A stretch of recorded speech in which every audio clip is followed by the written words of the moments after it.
কেমন আছো তুমি? আসতে কষ্ট হয়নি তো? জি আলহামদুলিল্লাহ ভালো। আর না আসতে একদমই কষ্ট হয়নি। আপনারা সবাই ভালো আছেন তো? ভালো আছি। আরিয়ান, কে আরিয়ান? আপনি আরিয়ান না? আপনার মাথায় যদি কোনো সমস্যা না থেকে থাকে আই গেস আপনার কানে সমস্যা আছে। একটু আগেই তো বলে গেল আমার নাম। আমি কবির। ওইটা তো ওরা জানে, আসল পরিচয় দেন। আপনি কে? এদিকে আসুন। আমি অতৃপ্ত আত্মা, ভ্যাম্পায়ার। হ্যাঁ, কবির, উনি আমার চাচা।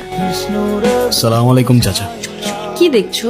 সবকিছু কেমন যেন পরিচিত লাগছে। মনে হচ্ছে এখানে এই গ্রামে আমি আগেও এসেছিলাম। তাই নাকি? তো কবে এসেছো শুনি? জানি না। ও সব জানে, না জানলে ভান ধরছে। ওরে কি খাইয়া দিমু? এখন কিচ্ছু করতে হবে না, সময় সুযোগ মতো সবকিছু আমি দেখ, তুই খালি ওর দিকে নজর রাখ। ঠিক আছে স্যার। আপনার নাম কি আসলেই কবির?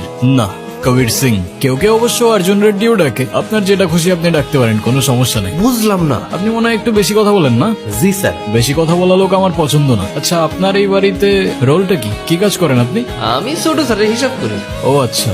আর আপনি? আমি ছোট স্যারের পিএস, ওর থেকে আমার কাজ বেশি গুরুত্বপূর্ণ। একজন অ্যাকাউন্টেন্ট, একজন পিএস। আপনাদের ছোট স্যারের তো বেশ বড় ব্যাপার স্যাপার মনে হচ্ছে। হ্যাঁ? কি নিয়ে কথা হচ্ছে শুনি? এই তো তোমাদের বাড়িতে তো দেখছি বেশ অনেক কাজের লোক। হ্যাঁ, হ্যাঁ, প্রত্যেকটা কাজের জন্য 2-3 জন করে লোক রাখছে। এগুলো সবই চাচুর কাজ। বাড়িতে লোকজন কম থাকলে নাকি খানদানি ব্যাপারটা আসে না। না তা ঠিক আছে। আচ্ছা চলো, তোমাকে গ্রামটা ঘুরে দেখাই। হ্যাঁ চলো চলো। চলেন চলেন। তোমরা কোথায় যাচ্ছ? ওই যে গ্রাম ঘুরাইতে। তোমাদের কোথাও যেতে হবে না, আমি সব চিনি। চলো। এই গ্রামে আমাদের শত্রুর অভাব নাই। ছোট স্যারের আদেশ আছে, আপনার 1 লাখ কোথাও যাইতে দেওয়া যাবো না। উফ, বিরক্ত কর। চলো তো। কেমন লাগছে আমাদের গ্রাম? সুন্দর, আই মিন অসম্ভব সুন্দর। তাহলে তোমাকে এত আনমনে লাগছে কেন? জানি না, তবে এখানে আসার পর থেকে কেমন যেন সবকিছু এলোমেলো লাগছে। কিছুই বুঝতে পারছি না। কেন?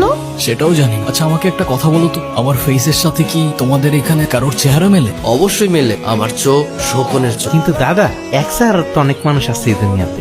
হ, আমি শুনছি, কিন্তু একই দেশে কি থাকে? আছে তো, ওই যে ইন্ডিয়াতে শাহরুখ খানের কপি, সালমান খানের কপি। আমার মনে হয় আপনারা যারা খুঁজতেছেন এই ভাইও সেই লোকের কপি। এখন এত কিছু চিন্তা বাদ দাও। সন্ধ্যা হয়ে যাচ্ছে, বাড়ি যেতে হবে। চলো। সন্ধে হলেই বাড়িতে যেতে হবে কেন? কারণ আমাদের এখানে সন্ধ্যা নেমে আসলে ভূত আসে।